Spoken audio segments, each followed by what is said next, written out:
Hi everyone, this is Divya Marumpudi. Today I would like to explain program design and complexity. What is program design? A program design is the process that an organization uses to develop a program. It is most often an iterative process involving research, consultation, initial design, testing, and redesigning. A program design is the plan of action that results from that process. So ఈ programme design అనేది మనం ఎందుకు use చేస్తాము అంటే ఏదైనా ఒక problem అనేది solve చేయాలి అనుకున్నప్పుడు మనం ఏం చేయాలి అంటే ప్రోగ్రామ్ అనేది డిజైన్ చేయాలి. Program design can be consider as an important phase of the software development life cycle. So ప్రీవియస్గా మీరు సాఫ్ట్వేర్ ఇంజనీరింగ్ అనేది చూశారు, ఓకేనా. అలాగే ఒక ప్రాబ్లం అనేది ఒక ప్రాబ్లం అనేది రేజ్ అయినప్పుడు మనం దాన్ని ఎలా సాల్వ్ చేయాలో చెప్పడం కోసం, అలాగే ఎలా డిజైన్ చేయాలో చెప్పడం కోసం మనం ఏం చేస్తాము అంటే ఈ ప్రోగ్రామ్ డిజైన్ అనేది యూజ్ చేస్తాం. It is in this face that the algorithms and data structures to solve A problem. ఇక్కడ ప్రోగ్రామ్ని మనం డిజైన్ చేస్తాం. సో అందులో మనం యూజ్ చేసేవి algorithms and data structures. The algorithms and data structures to solve A problem. So మనం programme design చేస్తున్నప్పుడు ఈ ఆల్గారిథమ్స్ అండ్ డేటా స్ట్రక్చర్స్ని యూజ్ చేయడం వల్ల to solve A problem. As the design stage involves taking the specification and designing solution to the problem. So ఈ design స్టేజ్లో మీరు ఏం చేస్తారు అంటే సో ప్రాబ్లం అనేది సాల్వ్ చేయాలి కాబట్టి సో ఫస్ట్ మనకి ఏ స్పెసిఫికేషన్స్ అనేవి కావాలి, అలాగే మనం డిజైనింగ్ సొల్యూషన్స్ అనేవి ఫైండ్ అవుట్ చేస్తాం, ఓకేనా. As the design stage involves taking the specification and designing solution to the problem. The strategy adopt while designing should be according to the given specification. So ఇది use చేయటం వల్ల మనకి ఏంటంటే problem అనేది ఎలా design చేయాలి, ఓకేనా, అనే ఒక స్ట్రాటజీ అనేది మనకి తెలుస్తుంది. అంటే ఎలా సాల్వ్ చేయాలి. The people who use the system are not aware of the program design you have adopt. There is a system manual which is a detailed guide to how the design was achieved. So first మనకి ఏంటంటే ఈ problem అనేది ఎలా solve చేయాలి అనే ఒక idea వచ్చింది అనుకోండి. సో స్పెసిఫికేషన్స్ అనేవి ఏంటి అనేది మనకి తెలుస్తుంది. అలాగే మనకు కావాల్సిన రిక్వైర్మెంట్స్ అనేవి ఏంటో ఫస్ట్ ఫైండ్ అవుట్ చేయాలి. In addition a user manual service as a reference of the user who are not familiar with the system or machines. So ఎవరైతే మోర్ నాలెడ్జ్ పర్సన్స్ ఉన్నారో వాళ్ళు ఈ ప్రోగ్రామ్ అనేది డిజైన్ చేస్తే problem అనేది ఈజీగా rectify అవుతుంది, ఓకేనా. A large program should be divided into small modules and sub-modules by following one of the two decomposition approaches. So first ఒక ప్రాబ్లం అనేది రేజ్ అయినప్పుడు మనం ఏం చేయాలి అంటే ఆ ప్రాబ్లమ్ని స్మాల్ పార్ట్స్ కింద డివైడ్ చేయాలి. ఆ పార్ట్స్ని మనం ఏమంటాము అంటే మాడ్యూల్స్ అంటాం, ఓకేనా. సో ఎన్ని వేస్లో మనం మాడ్యూల్స్ కింద చేయొచ్చు అంటే 2 వేస్లో. First one top down approach and bottom approach. So ఒక ప్రాబ్లం అనేది స్మాల్ మాడ్యూల్స్ కింద డివైడ్ చేసిన తర్వాత 2 వేస్లో మనం ఏం చేయొచ్చు అంటే ప్రాబ్లమ్ని డీకంపోజ్ చేయొచ్చు. సో ఆ 2 వేస్ ఏంటి అంటే first one top down approach and second one is bottom up approach. So first of all what is algorithm. ఇప్పుడు వరకు ప్రాబ్లమ్స్ అనేవి మనం సాల్వ్ చేయాలి అంటే ఆల్గారిథమ్స్ అనేవి యూజ్ చేయాలి, at the same time data structures అనేవి యూజ్ చేయాలి. ఆల్రెడీ మీరు ప్రీవియస్ క్లాసెస్లో డేటా స్ట్రక్చర్స్ అంటే ఏంటో చూశారు. సో ఇప్పుడు ఆల్గారిథమ్ అంటే ఏంటో చూడండి. The term algorithm refers to the sequence of instructions that must be followed to solve A problem. So ఒక ప్రాబ్లం అనేది రేజ్ అయినప్పుడు మనం దాన్ని స్టెప్ బై స్టెప్ అంటే how to solve the problem by using algorithms. So ఈ algorithms అనేవి first మనం ఎలా ప్రిపేర్ చేసుకుంటాము అంటే స్టెప్ బై స్టెప్ కింద ఒక ప్రాబ్లమ్ని సాల్వ్ చేయాలి అంటే ఆల్గారిథమ్ అనేది రాయాలి. సో ఎలా రాయాలి అంటే step by step. In other words an algorithm is a logical representation of the instruction. So ఒక లాజికల్గా అంటే ఈ స్టెప్ తర్వాత ఈ స్టెప్ అనేది చేయాలి, ఈ స్టెప్ తర్వాత ఈ స్టెప్ అనేది చేయటం వల్ల ప్రాబ్లం అనేది ఈజీగా సాల్వ్ అవుతుంది అనేది మనం చేయాలి. In other words, an algorithm is a logical representation of the instruction which should be executed to perform a meaningful task.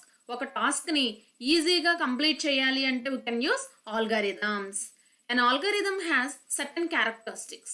First one, each instruction should be unique. So మనం రాసే data అనేది ఎలా ఉండాలి అంటే యూనిక్గా ఉండాలి, లైక్ క్లమ్జీనెస్ అనేది లేకుండా. Each instruction should be relative in nature and should not be repeated infinitely. So ఒక ఇన్స్ట్రక్షన్ అనేది మనం నెంబర్ ఆఫ్ వేస్లో రాయకూడదు. ఒక ఇన్స్ట్రక్షన్ అనేది ఒక పర్టికులర్ యూనిక్గా అనేది మనం డేటా అనేది రాయాలి. Repetition of same task should be avoided. So number of steps అనేది అంటే ఒక వర్డ్నే నెంబర్ ఆఫ్ మీనింగ్స్లో అక్కడ రాయకూడదు. Repetition of same task should be avoided. So repetition of steps ఏమన్నా ఉంటే వాటిని మనం అవాయిడ్ చేయాలి.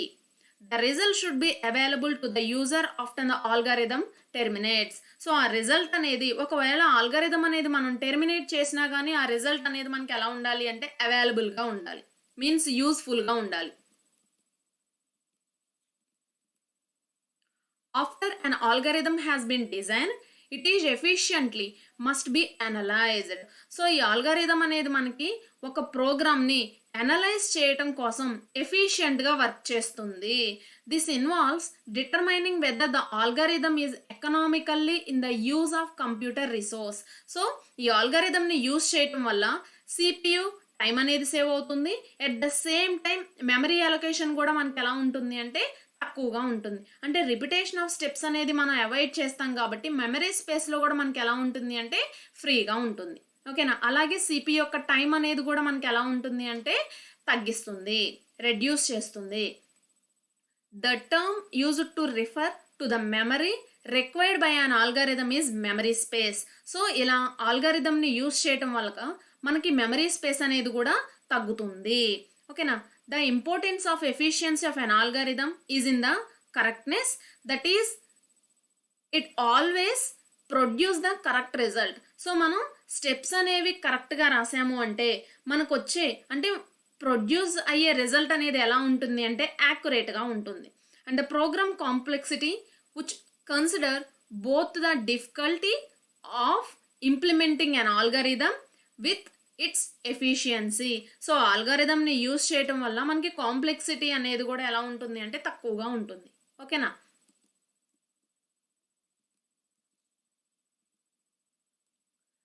So different approaches to design and algorithm. So మనం ఆల్గరిథంని ఎలా డిజైన్ చేస్తాము.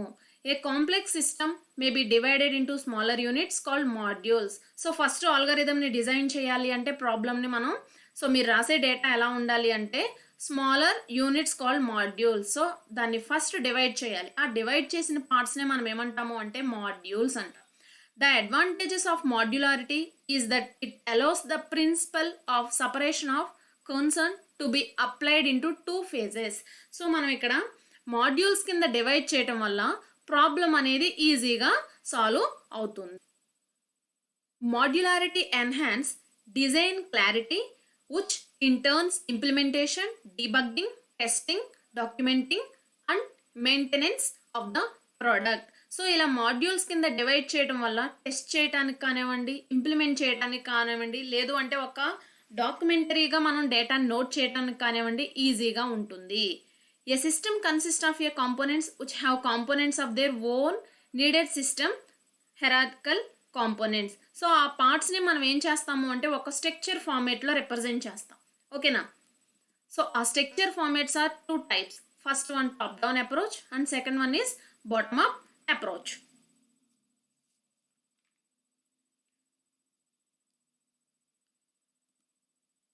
So first one, top down approach. A top down design approach starts by identifying the major components of the system or programs. So first మనం top down approach ని design చేయాలి అంటే first ఆ problem అనేది mention చేయాలి. Decomposing them into their lower level components and iterating until the desired level of module complexity is achieved. So first problem రాసిన తర్వాత ఆ ప్రాబ్లమ్ని మీరు ఏం చేస్తారు అంటే పార్ట్స్ కింద డివైడ్ చేస్తారు. ఆ పార్ట్స్ని మళ్ళీ ఎలా డివైడ్ చేస్తారు అంటే సబ్ పార్ట్స్ కింద డివైడ్ చేస్తారు. సో టాప్ డౌన్ అప్రోచ్కి వచ్చేటప్పటికి మనకి మాడ్యూల్స్ అనేవి ఎలా ఉంటాయి అంటే అన్నౌన్గా ఉంటాయి. అంటే నెక్స్ట్ స్టెప్ ఏమొస్తుంది అనేది ప్రీవియస్గానే మనకి తెలీదు. సో టాప్ డౌన్ అప్రోచ్కి వచ్చేటప్పుడు ఫస్ట్ మీరు ఏం చేస్తారు అంటే మెయిన్ ప్రాబ్లం అనేది రాస్తారు. రాసిన తర్వాత ఆ ప్రాబ్లమ్ని సబ్ పార్ట్స్ కింద డివైడ్ చేస్తారు. మళ్ళీ ఆ పార్ట్స్ని ఎలా డివైడ్ చేస్తారు అంటే సబ్ పార్ట్స్ కింద రాస్తారు. ఓకేనా? ఫస్ట్ ట్రీ అని రాస్తారు. ట్రీ రాసిన తర్వాత ఏం చేస్తారు అంటే ట్రీ అనేది ఒక ప్రాబ్లం. దాన్ని ఎలా డివైడ్ చేస్తారు అంటే పార్ట్స్ కింద డివైడ్ చేస్తారు. Banana tree, mango tree, apple tree. So banana ట్రీలోనే మళ్ళీ సబ్ పార్ట్స్, మ్యాంగో ట్రీలోనే మళ్ళీ సబ్ పార్ట్స్, యాపిల్ ట్రీలోనే మళ్ళీ సబ్ పార్ట్స్ కింద రాయడాన్ని ఏమంటారు అంటే టాప్ డౌన్ అప్రోచ్ అంటారు. ఓకేనా? Top down designing method takes the form of step wise refinement. So ఇక్కడ ఏమవుతుంది అంటే ఫస్ట్ ప్రాబ్లం రాసిన తర్వాత దాని యొక్క సొల్యూషన్స్ అనేవి మనం ఎలా డిఫైన్ చేస్తాము అంటే స్టెప్ వైజ్ రాస్తాం. In this we start with the top most module and incrementally add modules that it calls. So ఇంకా మీరు స్టెప్స్ అనేవి సాల్వ్ చేస్తూ ఉన్నప్పుడు ఏమవుతుందంటే మాడ్యూల్స్ అనేవి యాడ్ అవుతూ ఉంటాయి. Module means parts. ఓకేనా? In top-down approach, who starts from an abstract design. In each step, design is refined into most concurrent level until we reach the level no more refinement is needed and the design can be implemented directly. So డైరెక్ట్గా మీరు ఏం చేస్తారు అంటే ఒక పార్ట్ని sub parts కింద divide చేసుకుంటూ వెళ్తారు. ఓకేనా? Next one bottom down approach. So మీరు టాప్ డౌన్ అప్రోచ్లో ఏం చేశారు? ఫస్ట్ ప్రాబ్లం రాశారు, దాని యొక్క సబ్ పార్ట్స్ అనేవి రాశారు. కానీ బాటమ్ డౌన్ అప్రోచ్కి వచ్చేటప్పటికి మీరు ఏం చేస్తారు అంటే మాడ్యూల్స్ అన్నీ కూడా మీకు తెలిసినవే అయి ఉంటాయి. సో సబ్ పార్ట్స్ని ఏం చేస్తారు అంటే ఫైనలైజ్ చేసుకుంటే మెయిన్ ప్రాబ్లం దగ్గరికి వస్తారు. లైక్ ఇందాక మీకు చెప్పాను, ట్రీస్ అని రాసి బనానా, మ్యాంగో, యాపిల్ రాశారు. అలాగే బనానాలో సబ్ పార్ట్స్ రాశారు, మ్యాంగోలో సబ్ పార్ట్స్ రాశారు, యాపిల్లో సబ్ పార్ట్స్ రాశారు. కానీ ఈ బాటమ్ డౌన్ అప్రోచ్కి వచ్చేటప్పుడు ఫస్ట్ సబ్ పార్ట్స్ ఉంటాయి, తర్వాత పార్ట్ ఉంటుంది, ఫైనల్గా ప్రాబ్లం అనేది ఉంటుంది. సో ఈ బాటమ్ డౌన్ అప్రోచ్కి వచ్చేటప్పటికి ఏం చేస్తారు అంటే సబ్ పార్ట్స్ని సాల్వ్ చేసుకుంటా అందులో ఏ ఎర్రర్స్ లేకుండా ఉన్నప్పుడే డైరెక్ట్గా మీరు ఎక్కడికి వెళ్తారు అంటే మెయిన్ ప్రాబ్లంలోకి వెళ్తారు. కానీ టాప్ డౌన్ అప్రోచ్కి వచ్చేటప్పుడు ఫస్ట్ మీరు మెయిన్ ప్రాబ్లం తీసుకుంటారు, ఆ మెయిన్ ప్రాబ్లమ్ని సబ్ పార్ట్స్ కింద డివైడ్ చేసుకుంటా ప్రాబ్లమ్ని సాల్వ్ చేసుకుంటా వచ్చారు. ఓకేనా? A bottom up design approach start with designing the most basic or primitive components and proceeds to higher level components. So చిన్న పార్ట్స్ని సాల్వ్ చేసుకుంటా మీరు ఏమవుతారు అంటే మెయిన్ ప్రాబ్లం దగ్గరికి వెళ్తారు. Bottom up method works with layers of abstraction starting from the very bottom. So కింద నుంచి మీరు డేటా అనేది స్టార్ట్ చేస్తారు. The operations that provide a layer of abstraction area implemented. So sub పార్ట్స్ని డివైడ్ చేసుకుంటా రావటం వల్ల మీకు ఏమవుతుంది అంటే ఇంప్లిమెంటేషన్ అనేది జరుగుతుంది. The operations of this layer are then used to implement more powerful operations and still higher layer of abstraction until the stage is reached where the operation supported by the layer are those derised by the system. So ఇక్కడికి వచ్చేటప్పుడు మీకు ఏమవుతుంది అంటే parts అనేవి erase అయ్యకుండా main part దగ్గరికి వస్తారు. ఓకేనా? So top down versus bottom up approach. So top down అంటే ఏంటి, బాటమ్ అంటే ఏంటి?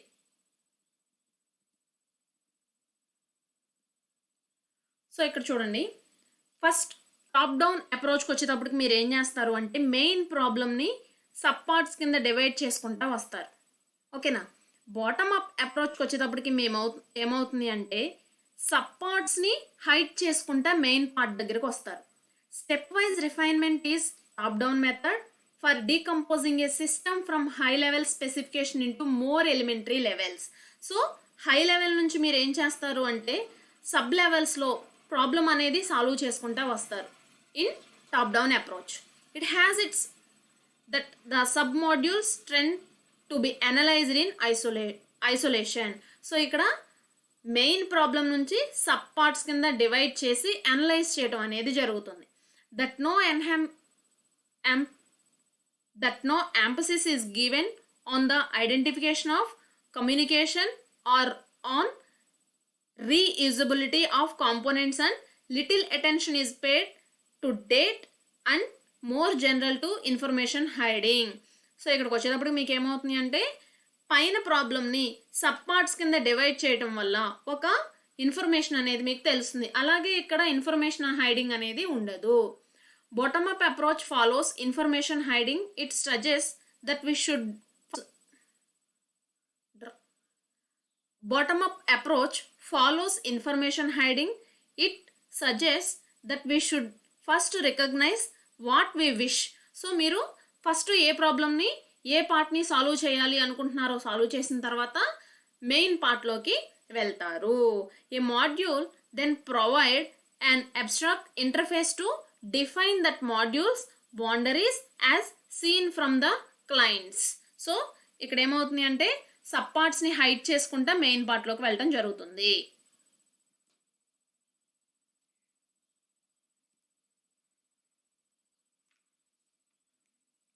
Next one, complexity.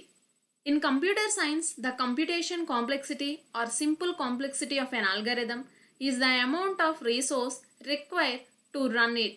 Particular focus is given to time and memory requirement. So ఈ కాంప్లెక్సిటీ అనేది మనం ఎందుకు యూజ్ చేస్తాము అంటే ఏదైనా ఒక ఆల్గరిథం అనేది డిజైన్ చేసినప్పుడు ఓవరాల్ రిజల్ట్ రావడానికి ఎంత టైం అనేది యూజ్ చేస్తాము, అలాగే ఎంత మెమరీ అలొకేషన్ అనేది జరుగుతుందో చెప్పడం కోసం ఈ కాంప్లెక్సిటీ అనే దాన్ని యూజ్ చేస్తాం. when we talk of complexity in context of computers, we call it computational complexity. Computational complexity is a characterization of the time or space requirements for solving a problem for a particular algorithm.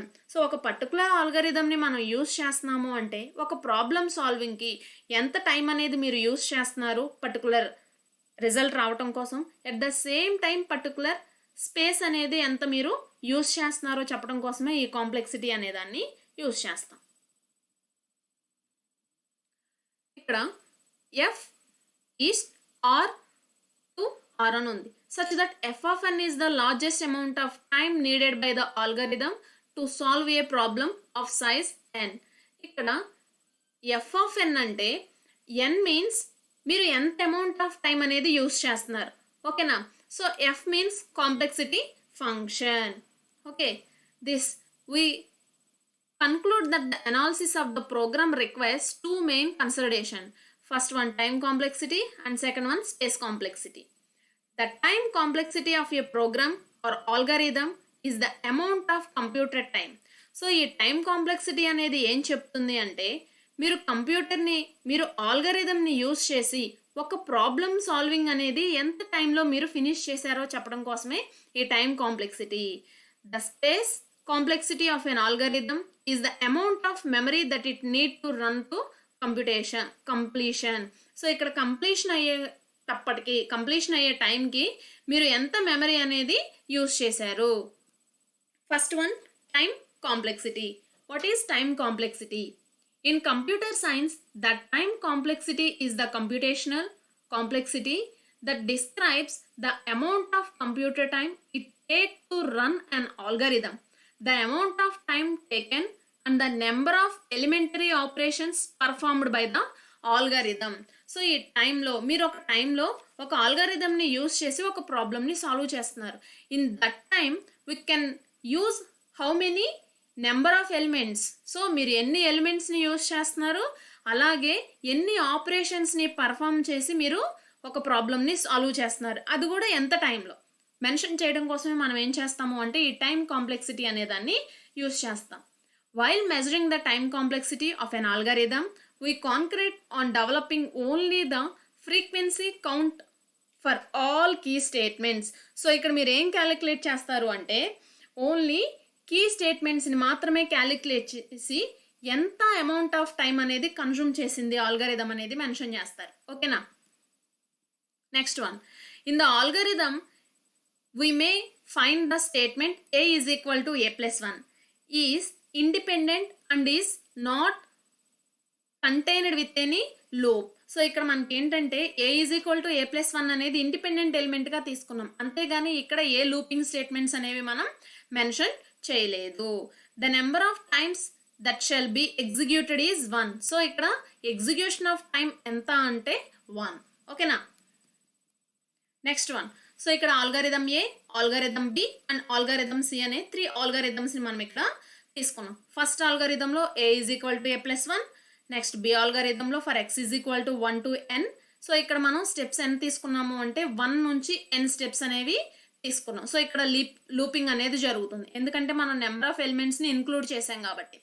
అలాగే algorithm సిలో x అనే variable తీసుకున్నాం, అలాగే y అనే variable తీసుకున్నాం. So వాటి యొక్క steps ఎక్కడ వరకు జరగాలి అంటే 1 to n. In the second algorithm, the key statement out of 3 statements is the assignment operation a is equal to a plus 1, because this statement is contained within a loop. So ఇక్కడ మీరు b algorithm తీసుకున్నట్టయితే looping అనేది జరిగింది. For x is equal to 1 to n. So అక్కడ మనం n ప్లేస్లో ఎంత అయితే ఇస్తామో అన్ని టైమ్స్ మనకి ఏమవుతుందంటే లూపింగ్ అనేది జరుగుతుంది. ఓకేనా. నెక్స్ట్ థర్డ్ ఆల్గరిథంలో కూడా మనకి ఏం జరిగింది అంటే లూపింగ్ అనేది జరిగింది. ఓకేనా. During the analysis of algorithm